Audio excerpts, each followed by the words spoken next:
Take a deep breath with me. Inhale and slowly exhale. Do you hear it? Between those two breaths lies life itself, quiet, unassuming, yet infinitely sacred. The old masters called it the sacred breath. In Buddhist wisdom, breath is more than a biological function. It's a prayer, a silent conversation between the body and the soul. When you inhale with awareness, you invite light into your being. When you exhale with gratitude, you release the weight of the world. I've met many people in their 60s and 70s who tell me, "My body feels tired, my mind restless." And I often ask them, "When was the last time you truly breathed?" They usually smile, because most of us spend our entire lives breathing unconsciously, rushing, worrying, striving, forgetting that breath has always been our most loyal companion. It has carried us through every joy and every sorrow, asking for nothing in return but our attention. When you breathe with full presence, something remarkable happens. Your body begins to rewrite its own story. It stops clinging to the past, stops bracing for the future, and simply returns to its natural rhythm, the rhythm of healing. I like to think of each breath as an act of forgiveness. Forgiving the body for the burdens it has carried. Forgiving the mind for trying to control what it cannot. And forgiving ourselves for forgetting to listen to the soft music of being alive. You see, prayer doesn't always require temples or rituals. Sometimes it's as simple as a mindful breath, a whisper to the universe saying, "I'm here, I'm alive, and I'm grateful." Inhale, receive life. Exhale, let go. Between the two lies something sacred, some presence. And perhaps at this stage in life, we no longer need to search for something extraordinary. All we truly need is one honest breath, warm, forgiving, and real, to remind us that we've come home. Silence. It's something most people fear, yet it's the very thing our soul has been asking for all along. We spend our days surrounded by noise, the hum of television, the ping of notifications, the constant chatter of thoughts that never rest. And somewhere beneath it all, a quieter voice waits, patiently, for us to listen. Silence is not the absence of sound. It's the space where the body and mind finally meet. It's where healing begins, not through effort or striving, but through gentle surrender. When you sit long enough in stillness, you start to notice subtle things, the rhythm of your breath, the soft pulse beneath your skin, the faint hum of life itself moving through you. It's as if the whole universe is breathing with you. And in that realization, something inside you softens. The tightness in your chest loosens. The mind stops running. The heart begins to open. Many years ago, when I first began teaching meditation, I told my students, silence is not empty. It's full of truth. It's full of guidance. It's full of you. And they would laugh, thinking I was being poetic. But with time, they came to understand silence doesn't just calm you. It speaks to you. It tells you what needs to be released. It shows you where you're holding pain.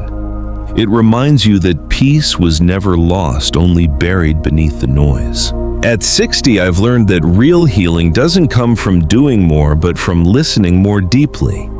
When the world grows quiet, the body remembers how to heal, and the mind remembers how to rest. So tonight, before you sleep, turn off the noise. Sit in your chair, breathe slowly, and let the silence wrap around you like an old friend.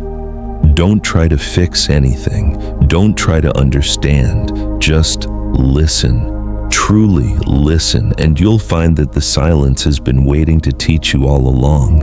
The body remembers even when the mind forgets. Every cell within you carries a story. Some are stories of love and laughter. Others hold the quiet ache of things you never said out loud. Pain is not the enemy, it's a messenger. It speaks the language of memories that were never given words. You see, the body doesn't shout, it whispers. A stiff shoulder might be an old burden you never laid down. A heavy chest might be grief you never let yourself feel. The ache in your back could be the weight of years spent carrying everyone but yourself. When you place your hand gently on the place that hurts and say, "I'm listening," something shifts. The body sighs as if saying, "Finally." That soft, involuntary breath that's forgiveness, not from your mind, but from your body, the one that's been waiting for you to notice. For most of my life, I thought healing meant fixing, getting rid of the pain, silencing the discomfort. But now at 60, I understand that true healing begins when we stop fighting our bodies and start listening to them. The body doesn't need us to conquer it, it needs us to understand it. The next time you feel tension or pain, try this pause. Breathe and touch that place with kindness. Ask, "What are you trying to tell me?" Don't analyze, just feel. Because sometimes what your body needs most isn't medicine, it's acknowledgement. Your body has carried you through storms you can't even remember. It has kept you alive through every heartbreak, every loss, every night you thought you wouldn't make it. So when it aches, when it trembles, when it cries, listen. That long, deep exhale that follows, that's the sound of the body forgiving you and inviting you home again. There's a saying from the old monasteries of the East: "When you eat in silence, the universe eats with you." You see, in ancient times, eating was never just about filling the stomach. It was a ceremony, a sacred conversation with life itself. Every grain of rice, every piece of fruit, every sip of water was seen as a miracle, a moment where earth, sun, rain, and time all met to nourish you. But somewhere along the way, we forgot. Meals became distractions eaten in front of screens between meetings or in the car. We began to consume not with reverence, but with hurry. And the body, which once felt gratitude in every bite, now struggles to remember what nourishment truly means. When you eat in silence, something profound happens. The act of eating becomes an act of prayer. You tell your body, "I honor what sustains me. I'm grateful for this gift." In that simple awareness, digestion changes. The heart slows down, the breath deepens, and your body begins to receive instead of just absorb. Food once ordinary turns into medicine.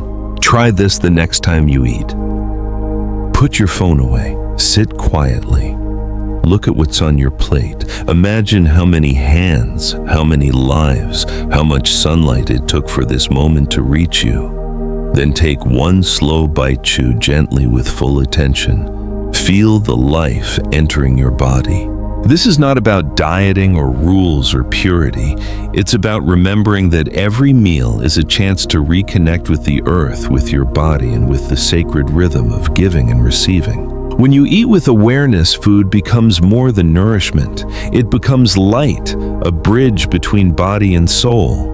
And when you whisper thank you before the first bite, the universe whispers back, "You are cared for." There's a quiet grace in walking slowly, a kind of wisdom that only reveals itself when you stop rushing to arrive. In the monasteries of Japan, monks practice what's called kinhin, walking meditation. It isn't exercise and it isn't about going anywhere. It's the art of moving with the soul. Each step is deliberate, gentle, synchronized with breath, a reminder that life was never meant to be a race. When you walk this way, something inside begins to shift. The body, usually pulled forward by habit, and hurry starts to slow down. The feet, often forgotten, remember the feeling of earth beneath them. The mind, which always chases the next thing, finally begins to rest where it is. At first, you might feel impatient. The modern world has trained us to hurry, to measure our worth by how fast we move. But stay with it. Let the rhythm of your breath lead the way. Inhale one step, exhale one step. Soon the movement becomes effortless. Your breath and your body start to dance together as if they've known this song all along. I often tell my students walking meditation is not about reaching a destination, it's about arriving in yourself. The path under your feet isn't leading you somewhere else, it's bringing you home. When body and breath fall into harmony, the mind becomes clear, like still water reflecting the sky.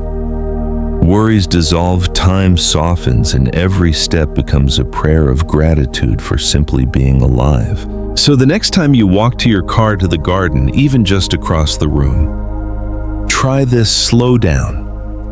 Feel your feet touch the ground.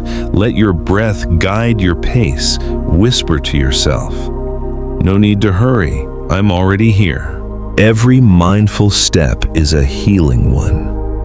Every slow breath is a reunion with peace. And if you listen closely, you might realize it's not you who's walking. It's life itself moving through you. There's a kind of wisdom that lives inside tears, a wisdom the mind often refuses to learn. We're taught to hold ourselves together, to stay strong, to keep moving. But in that effort to appear unbroken, we often trap pain inside the body where it becomes tension, fatigue, or illness. The truth is, the body knows how to weep long before the heart allows it.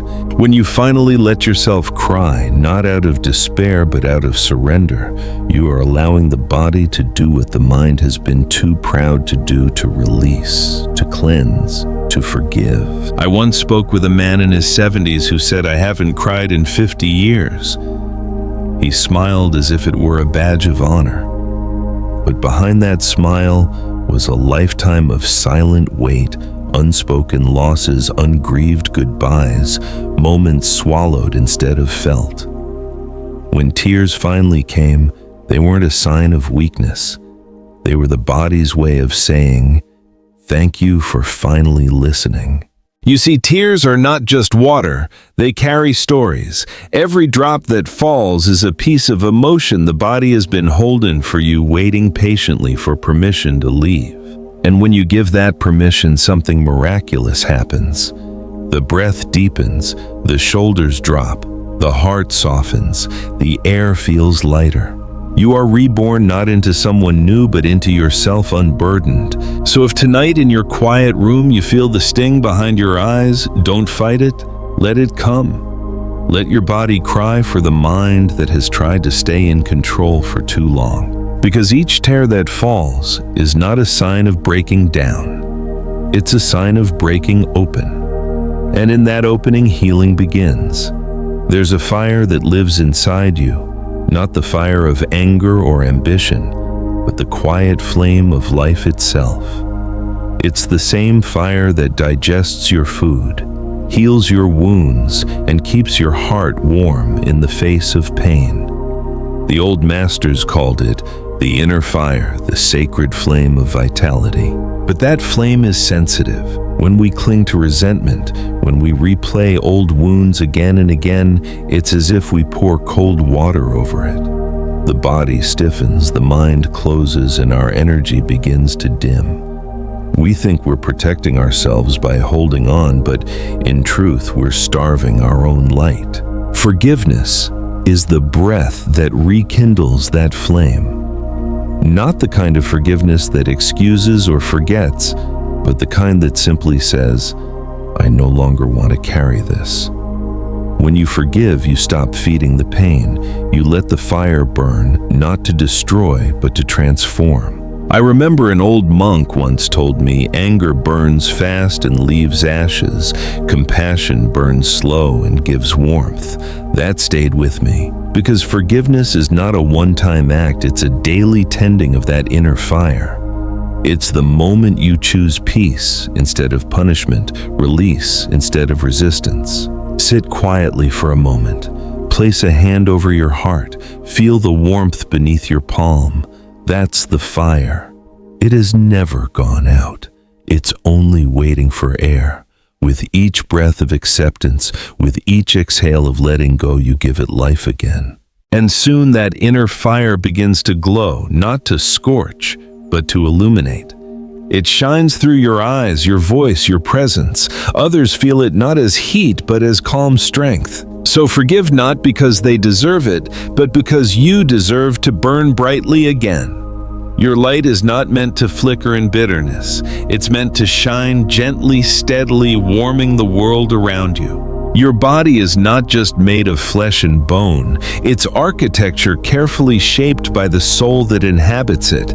Every posture, every gesture, every current of energy that flows through you is a quiet form of prayer, designing the temple where your spirit lives. When your energy moves freely, the body feels light, open, and alive.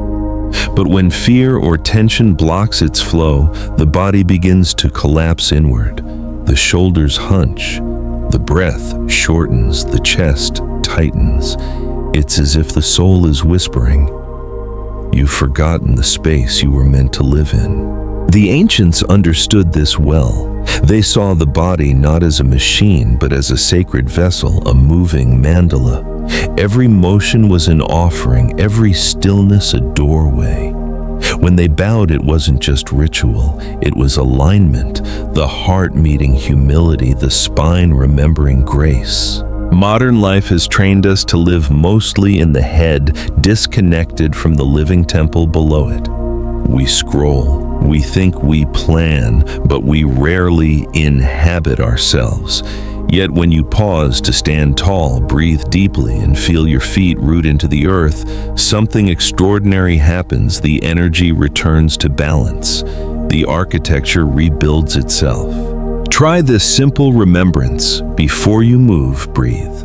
Before you speak, feel your feet. Before you act, let your energy settle. When your movement comes from presence rather than habit, even the smallest gesture, lifting a cup, opening a door, becomes sacred. In this harmony, the body is no longer a cage, but a cathedral, a living, breathing expression of spirit. And in that still moment between motion and breath, you may realize your very existence is a prayer that never ends. Gratitude is not something you think, it's something you feel. It doesn't live in the mind.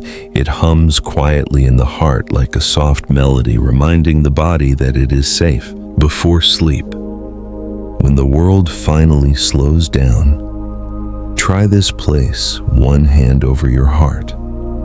Close your eyes and smile, even just a little. Whisper a thank you. Not to anyone in particular, but to life itself, to your breath still moving, to your body still trying, to the small miracles that often go unnoticed. In that single act of appreciation, something remarkable happens.